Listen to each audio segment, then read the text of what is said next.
Subscribe कीजिए हमारे YouTube channel Saxena CP classes को और बेल आइकन को प्रेस कीजिए हमारा लेटेस्ट एजुकेशनल वीडियो सबसे पहले देखने के। लोग पढ़ेंगे प्रश्नावली 9.1 के प्रश्नों को, ठीक है। इससे पहले मैंने आप लोगों को उदाहरण और कंसेप्ट बहुत ही अच्छे तरीके से बता दिया है। पूरी चीजें जो हैं आप लोगों की वही लगने वाली हैं, ठीक है। जैसे देखिए आपका क्वेश्चन नंबर 1 क्या कह रहा है, ठीक है। कह रहा है देखिए, सर्कस का एक कलाकार एक 20 मीटर लंबी डोर पर चढ़ रहा है।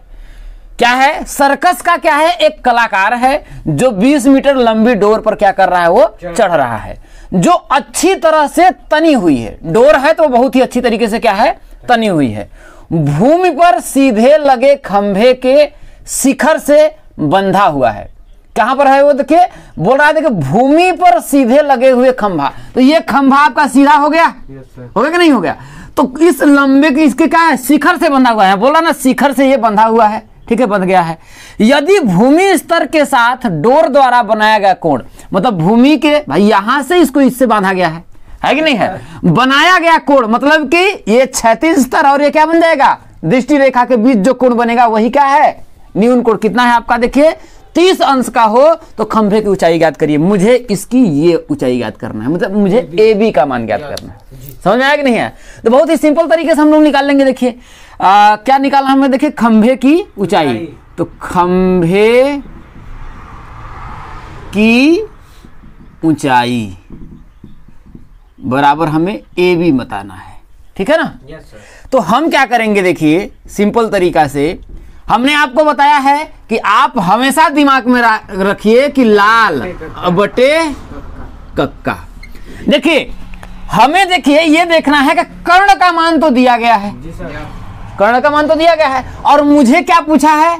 A B. तो 30 अंश के ठीक सामने वाला ये क्या होगा आपका? ये आपका हो जाएगा लंब, और ये क्या है आपका? कर्ण। तो लंब का कर्ण के साथ जो अनुपात होता है किसमें आता है? देखिए लंब बटा के कर्ण। तो हम लगाएंगे त्रिभुज ए बी सी में लंब बटा के कर्ण किसमें आएगा? साइन में। तो हम लिखेंगे साइन थीटा। क्या लिखेंगे? साइन थीटा बराबर लंब। लंब का मतलब क्या हो जाएगा? ए बी अब बटा के कर्ण। कर्ण का मतलब क्या हो जाएगा आपका? AC। तो साइन थीटा किसके सापेक्ष लंब ए बी है? 30 अंश के सापेक्ष। तो लिखेंगे साइन 30 अंश बराबर ए बी बटा के कर्ण। AC का मान कितना है? 20 है। तो साइन 30 अंश का मान कितना होगा? 1 बटा के 2 बराबर क्या होगा? AB बटा के 20। तो इसे काट ही देंगे। तो 2 1 कम 2 दहा में 10 आया। अब क्रॉस मल्टीप्लाई कर दीजिए भैया। तो AB का 1 में गुणा करेंगे तो कितना आएगा आपका? AB बराबर 10 का 1 में गुणा करेंगे तो कितना हो जाएगा? 10 मीटर। मतलब आपके खंभे की जो लंबाई होगी वो कितना होगी? 10 मीटर होगी। समझ में आया? क्वेश्चन नंबर 2 क्या कह रहा है कि आंधी आने से एक पेड़ टूट जाता है। अब मान लेते हैं कि आपका ये पेड़ रहा, इतना बड़ा आपका ये पेड़ रहा, ठीक है। ये पेड़ है, जमीन पर खड़ा हुआ है। अब ये कह रहा है कि ये पेड़ टूट जाता है और टूटा हुआ भाग इस तरह मुड़ जाता है कि पेड़ का शिखर जमीन को छूने लगता है। अब सपोज मान लो कि ये पेड़ है, अब हम मान लेते हैं कि ये पेड़ यहां से टूट गया है कि नहीं है? अगर ये पेड़ अगर आपका यहां से अगर टूट जाएगा तो ये वाला भाग क्या कर रहा है? ये जमीन से टच हो जा रहा है। मतलब ये वाला जो है ये टूट करके तुम्हारा सपोज मान लो ये इस तरीके से जमीन को टच कर ले रहा है। ये बात वो बोल रहा है, मान लेते हैं ये इस तरीके से, भाई ये जमीन को टच करेगा तो ऐसे ही नहीं टच करेगा, कोई दिक्कत है? अब क्या हो रहा है? जमीन को छूने लगता है और उसके साथ 30 अंश का कोण बनाता है। जब ये छूता है तो इसके साथ भाई ये जमीन और इसका साथ ये जो कोण बनेगा कि नहीं बनेगा? बनेगा ना। तो वो बन रहा है कितने अंश का? 30 अंश का कोण बनाता है। पेड़ के पाद बिंदु की दूरी, पेड़ के पाद बिंदु की दूरी मतलब पेड़, ये जो पेड़ है पेड़ का पाद बिंदु क्या होगा? ये होगा। पाद बिंदु की दूरी जहां पेड़ का शिखर जमीन को छूता है, मतलब जहां पेड़ का हई यहां पर छू रहा है, ठीक है ना, यहां पर छूता है। बोल रहा है 8 मीटर, मतलब ये वाली दूरी हमको कितना दिया है? 8 मीटर दिया है। तो कह रहा है पेड़ की ऊंचाई ज्ञात कीजिए। क्या बोल रहा है? पेड़ की ऊंचाई ज्ञात करिए। मतलब मुझे अगर इसका मैं नाम दे दूं A B C D, अगर मैं नाम दूं तो मुझे AC चाहिए। क्या चाहिए मुझे?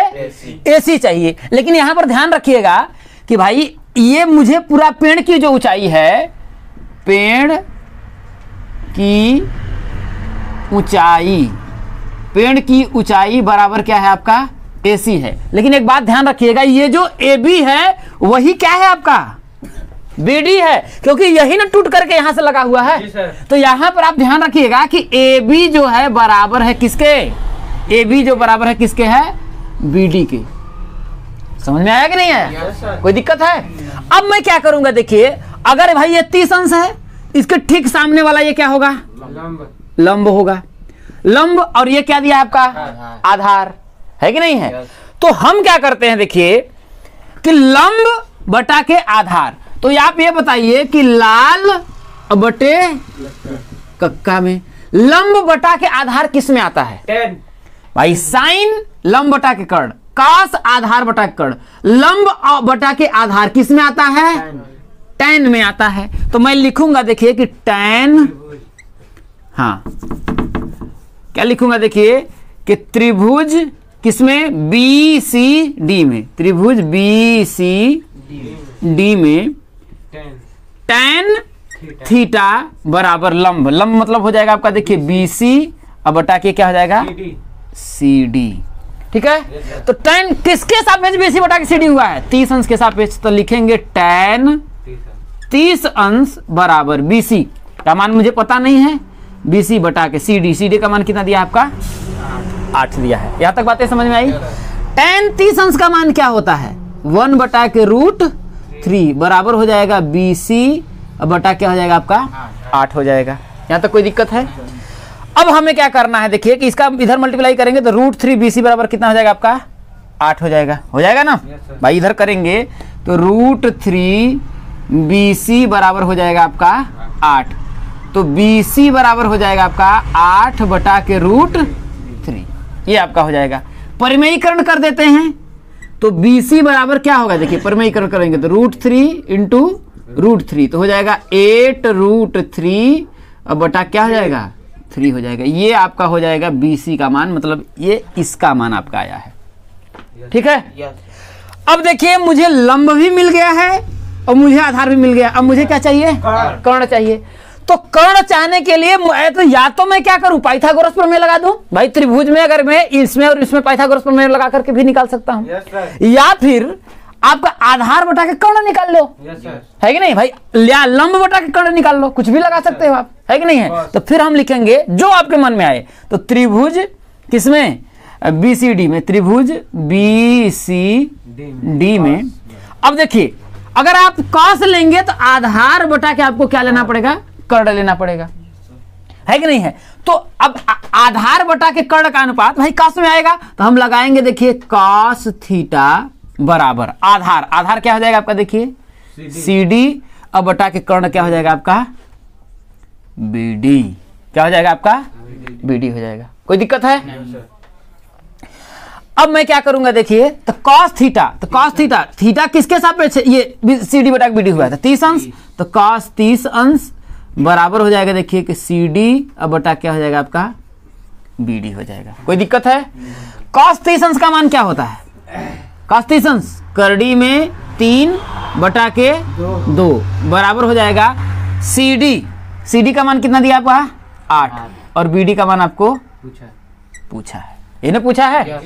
क्रॉस मल्टीप्लाई कर देंगे तो √3 BD, क्या करेंगे देखिए √3 BD बराबर 8 का 2 में करेंगे तो 8 दूना के 16, तो BD बराबर कितना हो जाएगा आपका? देखिए 16 बटा के √3 हो जाएगा।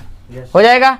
परिमेयीकरण कर देंगे तो BD बराबर हो जाएगा, देखिए परिमेयीकरण अगर करेंगे तो √3 और √3 का परिमेयीकरण करेंगे तो 16 का √3 में करेंगे तो 16√3 बटा के √3 का √3 में करेंगे तो कितना आ जाएगा आपका? 3 आ जाएगा। मैंने ये भी निकाल लिया और मैंने ये भी निकाल लिया। अब मैं क्या करूंगा, इसको और इसको जोड़ दूंगा तो मुझे पूरी लंबाई मिल जाएगी। क्यों? क्योंकि AB ही क्या है? इसके बराबर है। तो मैं लिखूंगा पेड़ की ऊंचाई, पेड़ की ऊंचाई बराबर क्या है, ए सी, बराबर क्या है, ए सी, है कि नहीं है। तो ए सी की जगह पे मैं क्या लिखूंगा, देखिए कि ए बी प्लस क्या, B C, A B plus B C. तो ए बी के जगह पर ए बी बराबर बी डी मैंने बताया है, तो ए बी की जगह मैं क्या लिख देता हूं, देखिए B D plus B C. तो बी डी का मान हम लोगों ने निकाला तो कितना आपका आया है, देखिए 16√3 बटा के 3 plus B C. B C का मान निकाला है तो कहाँ आया है, देखिए 8√3 बटा के 3। तो दोनों का हर तो बराबर है कि नहीं, हर बराबर तो ऊपर जोड़ देंगे तो हो जाएगा, देखिए 16√3 प्लस 8√3 अब बटा के क्या हो जाएगा, 3 हो जाएगा। 16 में अगर हम 8 जोड़ेंगे, देखो 16 रुपया प्लस 8 रुपया, 16 में 8 जोड़ेंगे तो कितना होगा, 24√3। तो हो जाएगा, देखिए 24√3 बाई 3। 3 से काटेंगे, 3 1 जा 3, 3 8 जा 24, 8 3 का 24। तो बराबर हो जाएगा, देखिए 8 करड़ी में 3 क्या दिया है, मीटर में है, तो ये आपका हो जाएगा मीटर। मतलब आपका पेड़ का जो ऊंचाई है वो 8 करड़ी में 3 मीटर है। समझ में आया। ये क्वेश्चन नंबर 3 क्या बोल रहा है, बहुत ही ध्यान से देखिएगा, मस्त क्वेश्चन है। एक ठेकेदार बच्चों को खेलने के लिए एक पार्क में 2 फिसलन पट्टी लगाना चाहती है। कितना फिसलन पट्टी, 2 फिसलन पट्टी लगाना चाहती है। फिसलन पट्टी मतलब जो सरकने वाला होता है ना, है कि नहीं है। इस तरीके का आप समझ लीजिए कि मैं बना देता हूं, एक तरीके का मान लेते हैं, ये आपकी फिसलन पट्टी हो गई, ठीक है। इस तरीके से भाई इसमें लोग चढ़ते हैं, इसे यहाँ से इसे स्लिप करेंगे, है कि नहीं है। तो आप जानते होंगे, तो 2 फिसलन पट्टी वो क्या करना चाहती है, वो बनाना चाहती है। मैंने 2 फिसलन पट्टियों को बना लिया, ठीक है। अब बोल रहा है, देखिए 5 वर्ष से कम उम्र के बच्चों के लिए वह ऐसी फिसलन पट्टी लगाना चाहती है जिसका शिखर 1.5 मीटर ऊंचाई पर हो। मान लेते हैं ये 5 वर्ष से कम उम्र के बच्चे हैं, तो उसका जो शिखर है, तो यहां से मतलब इसकी जो लंबाई दिया है वो कितना दिया है, 1.5 मीटर दिया है। कोई दिक्कत है, 5 मीटर ऊंचाई पर हो और भूमि के साथ 30 अंश के कोण पर झुका हो। मतलब ये कितने अंश के साथ है, ये जो है 30 अंश के साथ झुका हुआ है। और ढेर 90 अंश में तो सर से गिरेगा, है कि नहीं, बच्चा है, ऐसे धीरे धीरे सरकेगा, है कि नहीं है। इसलिए वो लगाना चाहता 30 अंश के कोण पर झुका हुआ है। जबकि इससे अधिक उम्र के बच्चों के लिए वह 3 मीटर की ऊंचाई, तो ये थोड़ा बड़ा है, तो इसकी ऊंचाई कितनी है, 3 मीटर की ऊंचाई पर एक अधिक ढाल की फिसलन पट्टी लगाना चाहती है जो भूमि के साथ 60 अंश का कोण बनाती है। ये कितने अंश का कोण बनाएगी, 60 अंश का बनाएगी। ज्यादा ढाल रहेगा, सर से ऐसे करके नीचे आएंगे, है कि नहीं है। अब बोला जो भूमि के साथ 60 अंश का कोण बनाती हो, तो प्रत्येक स्थिति में फिसलन पट्टी की लंबाई क्या होनी चाहिए। मतलब हमें जैसे इसका मैं अगर मैं नाम दे दूं A B C, इसका मैं नाम देता हूं P Q R, दोनों में इसका क्या पूछ रहा है, यही ना फिसलन पट्टी होगी। तो कर्ण पूछ रहा है कि नहीं है। तो हमें क्या पूछ रहा है, कर्ण पूछ रहा है। तो कुछ नहीं, बहुत ईजी ऐसे हम लोग कर लेंगे। क्या लिखेंगे, देखिए त्रिभुज A B C में। अब ध्यान से देखना भाई, 30 अंश के सामने वाली भुजा है लंब, अब मुझे चाहिए क्या, कर्ण। तो लंब और कर्ण का अनुपात किसमें आता है, देखिए लंब बटा के कर्ण किसमें आता है, साइन में। तो हम लिखेंगे साइन थीटा बराबर लंब क्या होगा आपका AB और कर्ण क्या हो जाएगा आपका, देखिए AC। तो हमें AC तो चाहिए भाई। इसमें फिसलन पट्टी की जो लंबाई है यहाँ पर लिख देंगे, देखिए फर्स्ट में जो है फिसलन पट्टी की लंबाई बराबर क्या है आपका, AC है, AC है। ये 5 वर्ष से क्या है, क्या लिखा है यहाँ, 5 वर्ष से कम उम्र के बच्चों के लिए है। और दूसरा 5 वर्ष से अधिक, 5 वर्ष से अधिक के लिए फिसलन पट्टी की लंबाई जो है आपका, वो क्या है आपका, PR है। क्या है आपका, PR है। और यही मुझे चाहिए, ठीक है। तो मैं साइन थीटा लगाऊंगा भाई, ये 30 अंश के सामने लंब और बटा क्या चाहिए मुझे, कर्ण। तो साइन किसके सापेक्ष ये AB बटा के AC है, थीटा का मान क्या है आपका 30 अंश बराबर AB का मान कितना दिया है 1.5। AC का मान हमें निकालना है। तो साइन 30 अंश का मान कितना होता है 1/2 बराबर हो जाएगा 1.5 बटा के AC।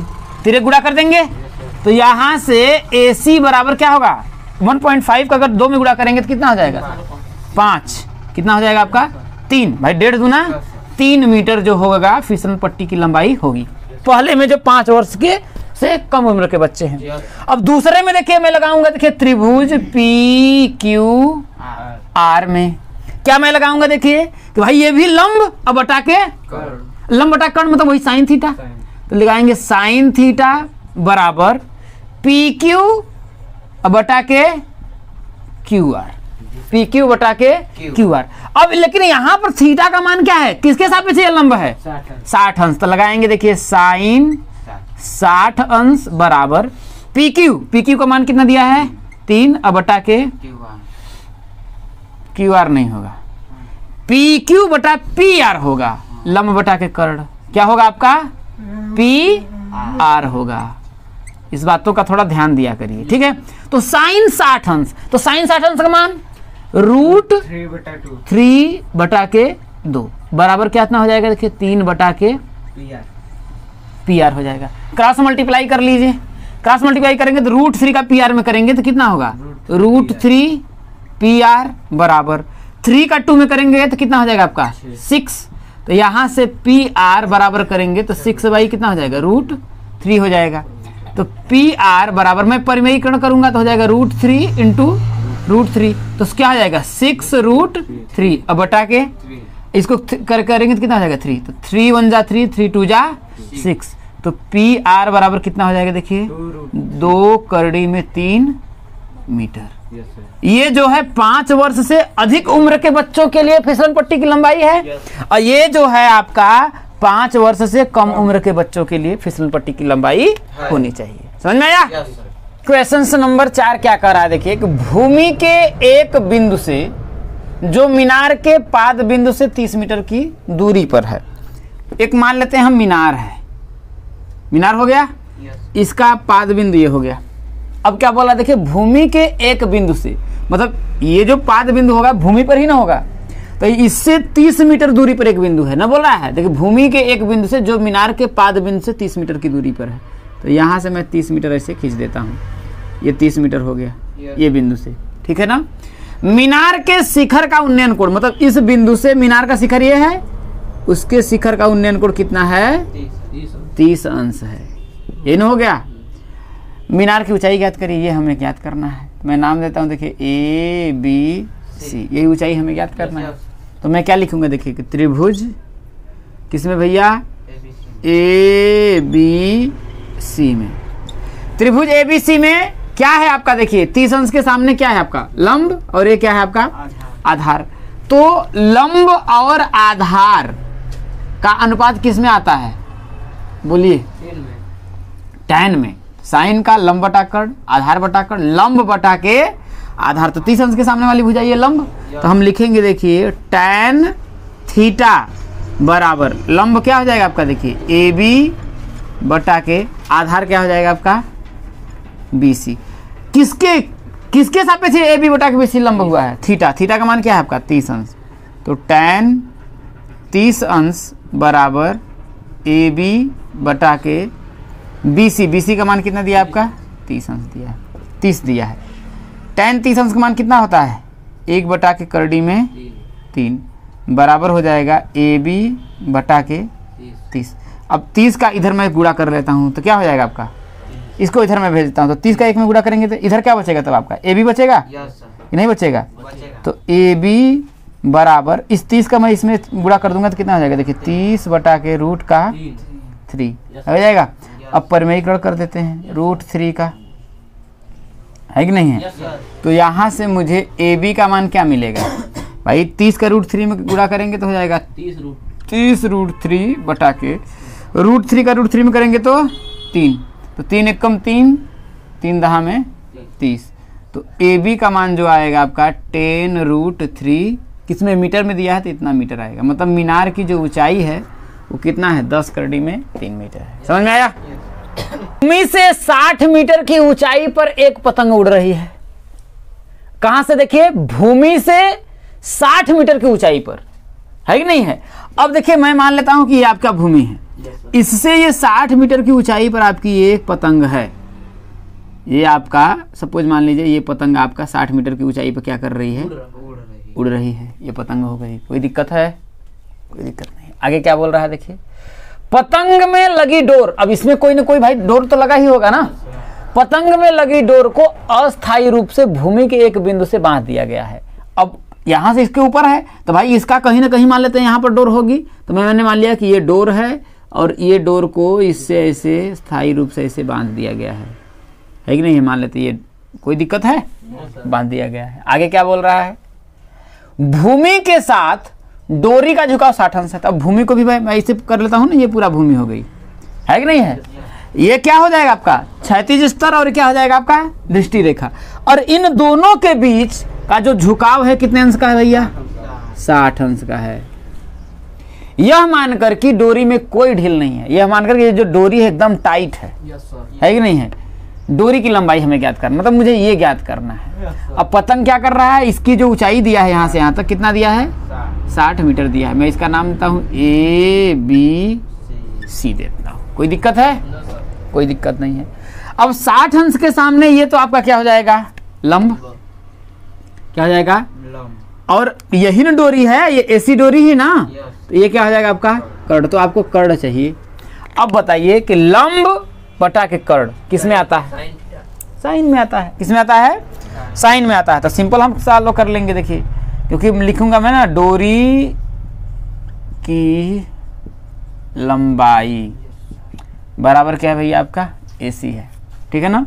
तो त्रिभुज ABC में क्या, ABC में कि साइन थीटा बराबर लंब हो जाएगा आपका AB बटा कर्ण क्या हो जाएगा आपका AC। किसके सापेक्ष लंब AB हुआ है, 60 अंश के सापेक्ष। तो यहाँ लिखेंगे साइन 60 अंश बराबर AB का मान कितना दिया है, 60 बटा के AC का मान हमें क्या करना है, निकालना है। साइन 60 अंश मान कितना होता है, करड़ी में 3 बटा के 2 बराबर हो जाएगा 60 और बटा के क्या हो जाएगा आपका AC। एन हो जाएगा, तिर्यक गुणा कर लीजिए। जब तिर्यक गुणा करेंगे तो √3 का AC में गुणा करेंगे तो कितना हो जाएगा आपका, देखिए √3AC बराबर 60 दूना कितना हो जाएगा 120। तो AC का मान अगर हम निकालेंगे तो कितना होगा 120 बटा के √3। परिमेयीकरण हम कर लेंगे, क्या करेंगे, परिमेयीकरण करेंगे तो हो जाएगा देखिए √3। तो AC बराबर कितना हो जाएगा, देखिए 120 करड़ी में 3 बटा के √3 का √3 में गुणा करेंगे तो हो जाएगा 3, 3 एक कम 3, 3 चौके 12, 40 आएगा। तो AC का जो मान आपका आएगा देखिए 40 करड़ी में 3 मीटर। मतलब आपका हो जाएगा डोरी की जो लंबाई है, पतंग के डोरी की लंबाई वो है 40 करड़ी में 3 मीटर है। समझ में आया। अब देखिए क्वेश्चन नंबर 6 क्या कह रहा है कि 1.5 मीटर लंबा एक लड़का 30 मीटर ऊंचे एक भवन से कुछ दूरी पर खड़ा है। हम क्या करते हैं, एक भवन बना लेते हैं। ये भवन मान लेते हैं आपका, ये भवन है, इसकी ऊंचाई है आपकी 30 मीटर है, कोई दिक्कत है। अब एक लड़का है भैया, उसकी लंबाई कितना है 1.5 मीटर, अब भवन से कुछ दूरी पर है। ये बोल रहा है देखिए 1.5 मीटर लंबा एक लड़का 30 मीटर ऊंचे भवन, एक भवन से कुछ दूरी पर खड़ा है। ये भवन है, मान लेते हैं ये लड़का यहाँ पर खड़ा होगा, तो भवन भी तो जमीनिए पर होगा और लड़कवा भी तो जमीनिए पर खड़ा होगा। इसे होगा कि नहीं होगा, इस तरीके से होगा, कोई दिक्कत है। अब क्या बोल रहा है, जब वह ऊंचे भवन की ओर जाता है, अब ये क्या है, यहाँ पर खड़ा है और ये बढ़ना स्टार्ट कर दिया है कि नहीं है। जब ये यहाँ पर है तब ये बढ़ना स्टार्ट कर दिया, मान लेते हैं इसे चल करके यहाँ पर ये लड़का पहुंच गया, कोई दिक्कत है, कोई दिक्कत नहीं है। जब वो बोला जब वह ऊंचे भवन की ओर जाता है तब उसकी आंख से शिखर का उन्नयन कोण 30 अंश से 60 अंश हो जाता है। अब जब ये खड़ा है तो इसकी आंख यहीं होगी, तो आंख से क्षैतिज स्तर ऐसे बनेगा, ये क्षैतिज स्तर हो गया। अब उससे इस भवन का कोण, इससे तो इसको हम मिला देते हैं, क्या करते हैं देखिए, इससे इसको हम मिला देते हैं, इस तरीके से आपका मिल गया। Yes sir. अब बोल रहा है 30 अंश, मतलब पहले तो एक क्षैतिज स्तर हम बना देते हैं भाई, क्योंकि आंख से जो है क्षैतिज स्तर क्या होता है, एकदम जहां पर आंख रहेगा एकदम सीधा, यस सर। है कि नहीं है। तो ये पहले 30 अंश था, अब लड़का पहले यहां पर था, अब लड़का चल करके यहां पर आ गया है, आ गया कि नहीं आ गया है। अब यही कोण कितना बन गया है भैया, 60 अंश बन गया है। कितना अंश बन गया है, 60 अंश बन गया है। तो बताइए कि वह भवन की ओर कितनी दूरी चला, मतलब ये बता रहा है कि ये इस बिंदु से इस बिंदु तक आने में वो कितना दूरी, मतलब ये वाला हमें चाहिए। मैं इसका नाम देता हूं, देखिए ए बी, है कि नहीं, इसका भी एक इस तरह से मैं बना देता हूं। ये हो जाएगा आपका सी, है कि नहीं है, ये आपका हो जाएगा डी, ये हो जाएगा ई, ये हो जाएगा आपका एफ, हो जाएगा। पूरी जो ऊंचाई थी आपका यहां से यहां तक वो था 30 मीटर। कितना था, पूरी जो ऊंचाई है उसकी 30 मीटर है। अब एक लड़का है जब 1.5 मीटर लंबा है, तो यहां तक जो क्षैतिज स्तर अगर इसका बना है सीधा, तो ये वाली ऊंचाई भी तो 1.5 मीटर ही होगी, होगा कि नहीं होगा, सही है। तो अब बताओ ये वाला कितना बचा, बताइए जरा। तो 30 में से हम घटाएंगे तो ये वाला हो जाएगा, क्योंकि टोटल लंबाई, जैसे मैं बोलूं कि AC बराबर मेरा दिया है 30 मीटर, दिया कि नहीं, तो AC को मैं क्या लिख सकता हूं, देखो AB प्लस BC बराबर 30 मीटर। तो AB बराबर क्या होगा, देखो 30, और ये BC इधर आएगा माइनस का BC, तो AB बराबर क्या हो जाएगा, देखिए 30 और माइनस BC का मान 1.5, तो AB का मान क्या हो जाएगा आपका, देखिए 30 में से अगर हम घटाएंगे तो बोलो 5, ये हो जाएगा 28.5 मीटर, मतलब ये वाला जो आपका हो जाएगा 28.5 मीटर हो जाएगा, यहाँ से आपका यहाँ तक। कोई दिक्कत है? No sir. कोई दिक्कत नहीं है। अब हम क्या करेंगे, ठीक है ना, बड़े ही ध्यान से समझने का प्रयास करिएगा, ठीक है ना। हमारा एक त्रिभुज बन दिख रहा है, देखिए आपका ABF दिख रहा है, तो ये 60 अंश दिख रहा है कि नहीं दिख रहा है, दिख रहा है ना। तो हम क्या करेंगे, त्रिभुज ABF में, त्रिभुज ABF में 60 अंश के सामने ये लंब, लंब कर्ण सम से कोई मतलब नहीं, क्योंकि मुझे ये वाली दूरी चाहिए, है कि नहीं है। तो हम क्या करेंगे, लंब बटा क्या हो जाएगा, ये आपका BF, तो हो जाएगा, देखिए त्रिभुज ABF में क्या लगाएंगे, लंब बटा के आधार चाहिए ना, लंब बटा के आधार का अनुपात, यही ना है। तो क्या हो जाएगा, किसमें चाहिए, tan थीटा बराबर लंब, क्या हो जाएगा AB बटा के क्या हो जाएगा आपका FB, ठीक। अब देखो थीटा, थीटा के लिए क्या यूज करेंगे हम, 60 अंश, तो क्या करेंगे, tan 60 अंश बराबर AB का मान कितना दिया है 28.5 बटा के FV तो हमें पता ही नहीं है। tan 60 अंश का मान कितना होता है, √3, अब बटा कितना हो जाएगा 1, बराबर हो जाएगा 28.5 बटा के FB।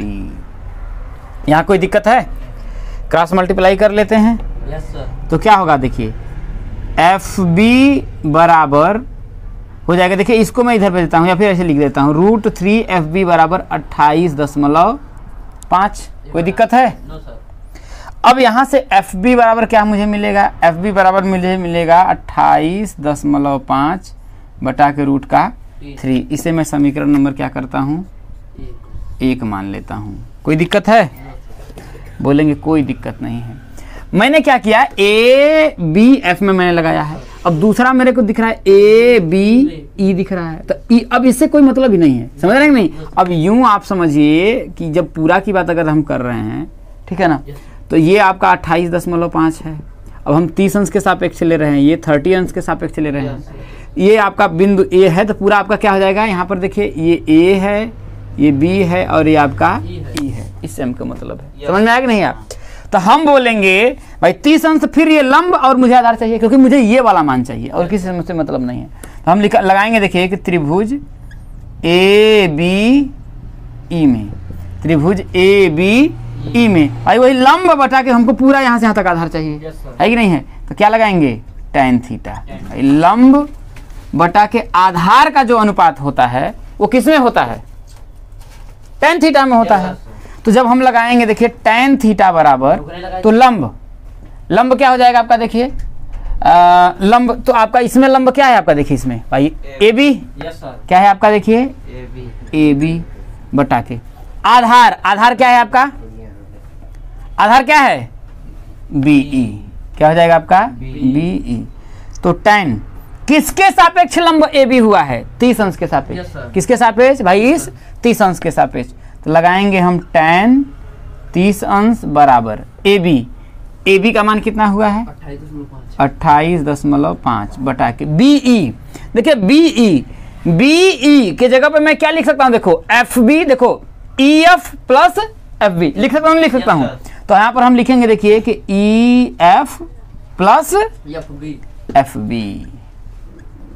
यहां तक कोई दिक्कत है? tan 30 अंश का मान क्या होता है भैया, जरा बताओ। tan 30 अंश का मान कितना होता है, 1 बटा के करड़ी में 3, यही ना होता है, बराबर हो जाएगा देखिए 28.5 बटा के E F plus F B.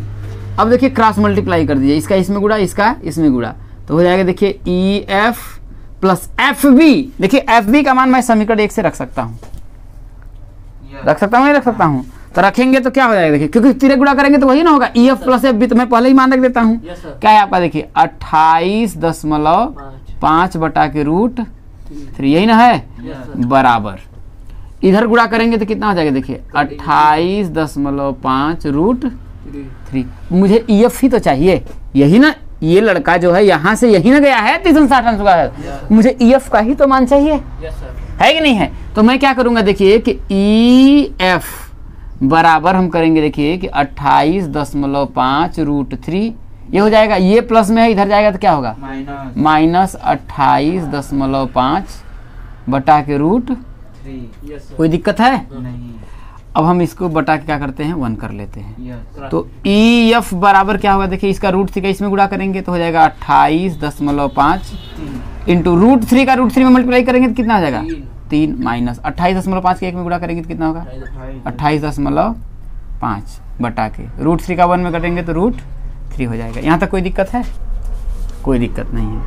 अब देखिए यहाँ पर ई एफ बराबर देखिए 28.5 दोनों में क्या है कॉमन, 28.5 हम क्या करेंगे कॉमन ले लेंगे तो इसमें से क्या बचेगा 3 बचेगा, माइनस इसमें से क्या बचेगा 1 बचेगा, क्या बचेगा 1 बचेगा। अब बटा क्या हो जाएगा आपका रूट 3 हो जाएगा। तो ई एफ बराबर क्या होगा देखिए 28.5 इंटू 3 में से घटाएंगे तो 2, अब बटा क्या हो जाएगा रूट 3।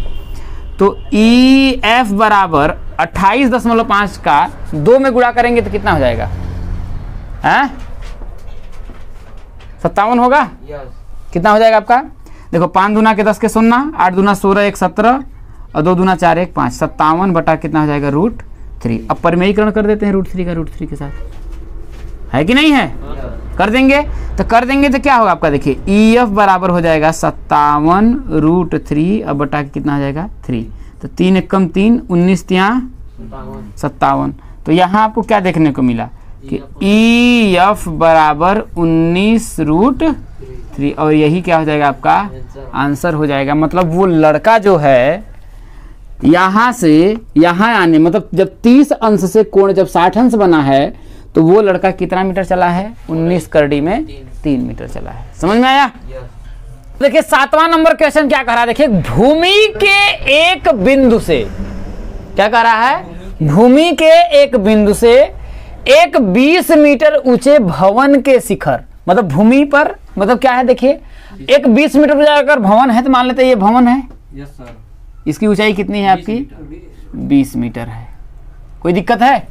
कोई दिक्कत नहीं है, थोड़ा सा छोटा ही बनाते हैं, ये मान लेते हैं आपका ये भवन हो गया। कोई दिक्कत है? अब बोल रहा है भूमि के एक बिंदु से एक 20 मीटर ऊंचे भवन के शिखर पर लगी एक संचार मीनार, मतलब इसके ऊपर मान लेते हैं ना एक संचार मीनार लगी है, मान लेते हैं ये, मान लेते हैं इस तरीके से हम कुछ बना ही देते हैं, है कि नहीं? इस तरीके से समझ लीजिए। ऐसे क्या मैं इसको थोड़ा ऐसे बना देता हूँ कि इसके ऊपर एक संचार मीनार कुछ ऐसे करके खड़ी है, ठीक है?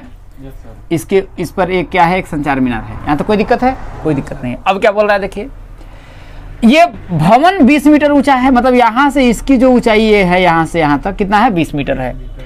के शिखर पर लगी एक संचार मीनार के तल और शिखर के उन्नयन कोण क्रमशः 45 अंश 60 अंश। कहां पर? भूमि के एक बिंदु से। तो भूमि पर कोई बिंदु मैं मान लेता हूं यहां पर है, यहीं पर हो गया ना, कोई दिक्कत है? अब देखिए इसका भाई क्षैतिज स्तर अगर हम बनाएंगे तो ये इस तरीके से बनेगा आपका, ऐसे टच होगा, क्योंकि ये भी भूमि पर है, ये भी भूमि पर एक कोई बिंदु है। अब क्या बोल रहा है देखिए, ध्यान से पढ़िएगा, भूमि के एक बिंदु से, भूमि पर मैंने एक बिंदु ले लिया। अब आगे क्या बोल रहा है, एक 20 मीटर ऊंचे भवन, एक 20 मीटर मेरा ऊंचा भवन हो गया ना, के शिखर पर लगी एक संचार मीनार, इसके शिखर पर लगी एक संचार मीनार हो गई, हो गया ना। मीनार के तल, तो मीनार का तल तो यही होगा ना, मीनार का तल मतलब कि भवन का शिखर, हो गया ना। मीनार के तल और शिखर के उन्नयन कोण 45 अंश और 60 अंश, मतलब तल से अगर मैं इस बिंदु से देख रहा हूं तो कितना बन रहा है? 45 अंश। पहले बोल रहा है देखिए, संचार मीनार के तल, ये मीनार हो, मीनार का तल यही ना होगा। मीनार का तल मतलब कि भवन का शिखर, ये 45 अंश हुआ। और क्या बोल रहा है देखिए, तल और शिखर, तो मीनार का शिखर क्या होगा? ये है, इससे अगर मैं इस बिंदु से देख रहा हूं तो कितना अंश बन रहा है भैया? कितना बन रहा है आपका? 60 अंश। तो ये पूरा आपका यहां से यहां तक कितना बन रहा है आपका? 60 अंश बन रहा है। कोई दिक्कत है? ये है। तो मीनार की ऊंचाई ज्ञात करिए, मतलब मुझे इस मीनार की ऊंचाई ज्ञात करना है। मैं नाम दे दूं इसका, देखिए ए, इसका नाम देता हूं बी, ये सी, और ये क्या हो गया आपका? डी हो गया। तो सबसे पहले मैं छोटा वाला त्रिभुज को देखने का प्रयास करता हूं। छोटा वाला त्रिभुज क्या है? बी सी डी है। ध्यान देखिए, मैं अलग बना देता हूं। इस तरीके से आपका है, ये 45 अंश है, ये 20 अंश है कि नहीं है? है ना। और ये आपका हो गया, तो देखिए हो जाएगा आपका, देखिए बी सी डी हो जाएगा ना। तो मैं लिखूंगा त्रिभुज बी सी डी में मुझे क्या चाहिए? ये मान मिल जाएगा, तो हम अगले वाले में लगा करके निकाल लेंगे। तो क्या होगा? 45 के सामने ये क्या है? लंब, और तब ये क्या हो जाएगा आपका? आधार। तो लंब और आधार किस में आता है? tan। तो लगाएंगे देखिए tan थीटा बराबर लंब क्या हो जाएगा आपका? देखिए BC बटा के आधार क्या है? DC। ये लंब बटा के आधार जो है किसके सापेक्ष हुआ? थीटा का मान 45 अंश के सापेक्ष। तो लगाएंगे देखिए tan 45 अंश बराबर BC। BC का मान कितना दिया है? 20, और DC का मान हमें निकालना है। tan 45 अंश का मान कितना होगा? 1 बटा के 1 बराबर 20 बटा के DC हो जाएगा ना। तो यहां से अगर मैं DC का मान निकालूंगा, दिख रहा है DC, तो DC का मान निकालेंगे तो भाई DC का 1 में गुणा करेंगे, क्रॉस मल्टीप्लाई, तो DC और 20 का 1 में करेंगे तो कितना आ जाएगा? 20 मीटर। तो DC का मान कितना आपका आ गया? इसको मैं समीकरण नंबर 1 मान लेता हूँ। कोई दिक्कत है? अब दूसरा एक है आपका ये वाला समकोण त्रिभुज बना, दूसरा क्या बन रहा है? ACD समकोण त्रिभुज बन रहा है। बन रहा है कि नहीं बन रहा है? बड़ा वाला देखिए, आप इसको समझने का प्रयास करिए। पूरा ये बड़ा वाला आप देखिए, ये 60 अंश। भाई मैं क्या कर रहा हूँ? ये A ले रहा हूँ, C को ले रहा हूँ और D को ले रहा हूँ। ले रहा हूँ नहीं ले रहा हूँ? तो यहां से देखने का प्रयास करिए, तो ये 60 अंश के सामने पूरा नहीं AC आ रहा है। तो मैं लगाऊंगा देखिए कि त्रिभुज किसमें? ACD में क्या हमको देख रहा मिल रहा है? तो ये 60 अंश के सामने क्या हो जाएगा? लंब, और ये क्या हो जाएगा? कर्ण से तो हमको कोई मतलब ही नहीं है कि नहीं है? तो लगाएंगे लंब बटा के आधार किसमें आएगा? tan थीटा बराबर लंब क्या हो जाएगा? देखिए भाई 60 अंश के सामने ये है, तो ये क्या हो जाएगा आपका? AC। AC बटा के आधार क्या है आपका? DC। तो tan थीटा, थीटा मतलब किसके सापेक्ष? tan 60 अंश ना, यहां से यहां तक पूरा देखिए 60 अंश है ना पूरा, यहां से यहां तक। AC की जगह मैं क्या लिख सकता हूँ? देखिए AC की जगह मैं क्या लिख सकता हूँ? AB plus BC। AB plus BC लिख सकता हूँ, नहीं लिख सकता हूँ? भैया AB प्लस BC बराबर ही तो पूरा AC है ना, है कि नहीं है? बटा के DC का मान हम लोगों ने निकाला है। देखिए यहाँ से कितना है आपका आया है? 20 मीटर। कोई तकलीफ है? अब tan 60 अंश का मान कितना होता है? करड़ी में 3 बराबर इतना AB हो जाएगा AB प्लस BC का मान कितना दिया है? तो दिया है ना BC का मान कितना दिया है? 20। अब बटा कितना हो जाएगा आपका? 20। क्रॉस मल्टीप्लाई कर लीजिए तो क्या होगा आपका? देखिए AB प्लस 20 अब बराबर 20 का √3 में करेंगे तो हो जाएगा 20 करड़ी में 3, यही ना हो जाएगा। मुझे ए बी का ही तो मान चाहिए, ए बी तो मीनार की ऊंचाई है कि नहीं है। तो ए बी बराबर क्या होगा आपका, देखिए ए बी बराबर हो जाएगा 20 कर डी में 3, और ये 20 को मैं इधर ले भेज रहा हूँ, क्या कर रहा हूँ, इधर भेज रहा हूँ। तो माइनस का क्या हो जाएगा आपका, दोनों में क्या कॉमन है, ए बी बराबर 20 कॉमन है, तो मैं 20 कॉमन ले लूंगा तो बचेगा कितना, √3 - 1, इतना मीटर जो है आपका मीनार की ऊंचाई हो जाएगी। समझ में आया। क्वेश्चन नंबर 8 क्या कह रहा है, देखिए कि एक पेडस्टल के शिखर पर 1.6 मीटर ऊंची मूर्ति लगी है। पेडस्टल मतलब ऐसे समझ लीजिए एक चबूतरा जिसपे मूर्ति रखा जाता है, ठीक है ना। तो मैं मान लेता हूं कि ये आपका इस तरीके का एक पेडस्टल हो गया, ठीक है ना, इस तरीके से हम बना लेते हैं, ठीक है। इस पर आप लोगों की क्या है कि इस पे एक मूर्ति आप लोगों की है, तो मैं मान लेता हूँ इस पे ये आपकी इस तरीके से आप लोगों की मान लेते हैं एक मूर्ति है, कोई दिक्कत है। अब क्या बोल रहा है, देखिए एक पेडस्टल के शिखर पर 1.6 मीटर ऊंची मूर्ति है। तो ये जो मूर्ति है इसकी लंबाई 1.6 मीटर है। समझ में आया कि नहीं आया, कोई दिक्कत है। भूमि के एक बिंदु से, भूमि पर मान लेते एक बिंदु आपका ये हो गया, कोई दिक्कत है। भूमि के एक बिंदु से मूर्ति के शिखर का उन्नयन कोण 60 अंश है। मूर्ति का शिखर तो यही होगा ना। यहां से अगर मैं इस बिंदु को देखूंगा तो भाई इसका क्षैतिज स्तर में खींच लेता हूं तो ये आपका इस तरीके से बनेगा।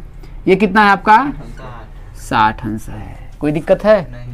आगे क्या बोल रहा है, और उसी बिंदु से पेडस्टल के शिखर का उन्नयन कोण 45 अंश है। अब ये ना पेडस्टल है, इसके शिखर का ये उन्नयन कोण यही ना होगा, तो यहां से ये वाला आपका बनेगा तो कितना बनेगा भैया, ये मैं आप लोगों का कर देता हूं। ये जो है आपका ये 45 अंश है, और ये वाला जो पूरा आपका है वो कितना है आपका 60 अंश है। कोई दिक्कत है। पेडस्टल की ऊंचाई ज्ञात करिए, मतलब ये वाला हमसे पूछ रहा है। मैं इसका नाम दे दूं, अगर ये ए हो जाएगा, ये वाला बिंदु आपका बी हो जाएगा, ये आपका सी हो जाएगा, ये आपका डी हो जाएगा। ठीक 7वें की तरह ही तो है कि नहीं। एक छोटा वाला त्रिभुज देखिए बी सी डी दिख रहा है, क्या दिख रहा है आपका बी सी डी। मैं इसका नाम देखिए बी सी डी दिख रहा है। ये पेडस्टल है आपका बी सी, और इसके साथ कितना कोण बन रहा है भाई 45 अंश तो बन रहा है। देखिए ध्यान से देखिएगा, ये वाला ये देखिए पूरा में बन रहा है 60 अंश, है कि नहीं। ये इसमें बन रहा है तो 45 अंश बन रहा है कि नहीं है। तो हमें क्या दिया देखिए बी सी, ये वाला ये लंब और आधार ही तो चाहिए, और क्या चाहिए, है कि नहीं है। तो हम लिखेंगे देखिए त्रिभुज किसमें, बी सी डी में। क्या देखेंगे बी सी डी में भाई, लंब आधार। तो लंब बटा के आधार का अनुपात किसमें होता है, tan में, tan ही में ना होता है। तो tan थीटा बराबर लंब क्या हो जाएगा आपका, देखिए बी सी बटा के डी सी, एन हो जाएगा। थीटा का मान कितना दिया है 45 अंश, तो लिखेंगे देखिए tan 45 अंश बराबर हो जाएगा बी सी बटा के डी सी। tan 45 अंश का मान कितना होगा 1 बटा के 1 बराबर बी सी, और बटा क्या हो जाएगा आपका डी सी। तो यहाँ पर हो जाएगा आपका देखिए बी सी बराबर डी सी। इसे मैं समीकरण नंबर 1 मान लेता हूँ, कोई दिक्कत है। अब दूसरा देखिए मैंने ये वाला त्रिभुज अभी लिया है 45 अंश वाला। अब बड़ा वाला त्रिभुज लेता हूँ ए सी डी, बड़ा वाला देखिए ए सी डी में देखेंगे तो ये मेरा तो 60 अंश पूरा बन रहा है ना यहाँ से यहाँ तक, और ये है आपका ए, ये है आपका सी, और ये है आपका डी। तो अब लिखेंगे देखिए त्रिभुज ए सी डी में। अब 60 अंश के सामने ये क्या हो जाएगा, ए सी पूरा लंब हो जाएगा। तो लंब, और फिर हमको डी सी आधार चाहिए, चाहिए कि नहीं चाहिए। तो लिखेंगे देखिए कि tan थीटा बराबर ए सी बटा क्या हो जाएगा डी सी, ए सी बटा के डी सी। तो थीटा की जगह पर मैं क्या लिखूंगा 60 अंश। तो लिखेंगे देखिए tan 60 अंश बराबर ए सी की जगह मैं क्या लिखूंगा A B plus B C, क्योंकि भाई ए सी यहां से यहां तक है ना पूरा, तो ये ए बी आ जाएगा और ये पूरा आपका बी सी आ जाएगा। तो लिखेंगे देखिए A B plus B C, अब बटा क्या हो जाएगा आपका डी सी। अब tan 60 अंश का मान √3 बटा के 1 हो जाएगा। देखिए ए बी का तो मान दिया है 1.6 मीटर, है कि नहीं है। तो लिखेंगे देखिए 1.6 अब प्लस बी सी, अब बटा क्या हो जाएगा आपका डी सी। यहाँ तक कोई दिक्कत है नहीं। मुझे क्या चाहिए BC का मान चाहिए, मुझे क्या चाहिए BC का मान चाहिए। तो मैं डीसी के जगह पर बीसी तो रख ही सकता हूँ कि नहीं रख सकता हूँ? रख सकता हूँ ना। तो यहाँ पर जो आपका है मैं लिख सकता हूँ, देखिए क्योंकि यहाँ पर मैंने समीकरण 1 से लिखा है ना बीसी बराबर डीसी, तो डीसी से तो हमको कोई मतलब ही नहीं है, इस डीसी से हमें मतलब किससे है? बीसी से। जहाँ पर है तो हम यहाँ पर लिख देता हूँ बीसी। कोई दिक्कत है? नहीं। अब क्रॉस मल्टीप्लाई कर लीजिए, √3 बीसी बराबर, ये मैं लिख दूंगा देखिए यहाँ पर समीकरण 1 से बीसी बराबर डीसी। ठीक है, तो ये इसका अगर मैं गुणा करूंगा तो कितना हो जाएगा? देखिए 1.6 अब प्लस क्या हो जाएगा आपका? बीसी। यही हो जाएगा? कोई दिक्कत है? नहीं। अब बीसी को मैं क्या करूंगा? इधर लाऊंगा। जब मैं इधर लाऊंगा तो क्या होगा? √3 बीसी माइनस बीसी बराबर 1.6 हो जाएगा। हो जाएगा? अब देखिए इन दोनों में क्या कॉमन है? बीसी कॉमन है। तो जब बीसी कॉमन ले लेंगे तो बचेगा क्या आपका? भाई बीसी जब मैंने पूरा कॉमन ले लिया तो इसमें क्या बचा? √3, इसमें क्या बचेगा? माइनस का 1, अब बराबर क्या हो जाएगा? 1.6। कोई दिक्कत है? नहीं। अब हमें क्या मिल रहा है? देखिए यहाँ पर, यहाँ से देखने का प्रयास करिए। बीसी बराबर अगर हम करेंगे तो 1.6 बटा कितना हो जाएगा? √3 माइनस 1। ये ना हो जाएगा, √3 माइनस 1 इधर आएगा, भाग में जाएगा तो ये हो जाएगा। अब परिमेयीकरण कर लीजिए तो हो जाएगा देखिए √3 + 1 इंटू √3 + 1। परिमेयीकरण में कुछ नहीं होता है, माइनस का अगर चिन्ह है तो सिर्फ हम क्या करेंगे? प्लस करके गुणा कर देंगे। तो यहाँ से आपको क्या मिलेगा? देखिए बीसी बराबर 1.6 √3 + 1 का करेंगे तो हो जाएगा √3 + 1 बटा के देखिए a minus B, A plus किसका होता है? a² माइनस b² बराबर a + b और a माइनस b होता है। तो a² करेंगे, a² की जगह पर क्या हो जाएगा? देखिए √3 का होल स्क्वायर माइनस 1 का स्क्वायर हो जाएगा। तो BC बराबर क्या हो जाएगा आपका? देखिए 1.6 √3 + 1 अब बटा के देखिए √3 का स्क्वायर करेंगे तो कितना हो जाएगा? 3। अब -1 का स्क्वायर करेंगे कितना हो जाएगा? 1। तो 3 में से 1 घटाएंगे तो कितना हो जाएगा आपका? 2। कितना हो जाएगा आपका? 2 हो जाएगा। कोई दिक्कत है? अब इसको काटेंगे देखिए तो 2 1 कम 2, 2 8 16 हो जाएगा। तो इसका मतलब हो जाएगा 0.8 हो जाएगा। तो जो BC का जो मान आएगा वो होगा देखिए 0.8 √3 + 1 मीटर। इतना जो है आपका क्या है? पेडस्टल की ऊंचाई है। समझ में आया? समझ में आया कि नहीं आया? अब बकिया कल।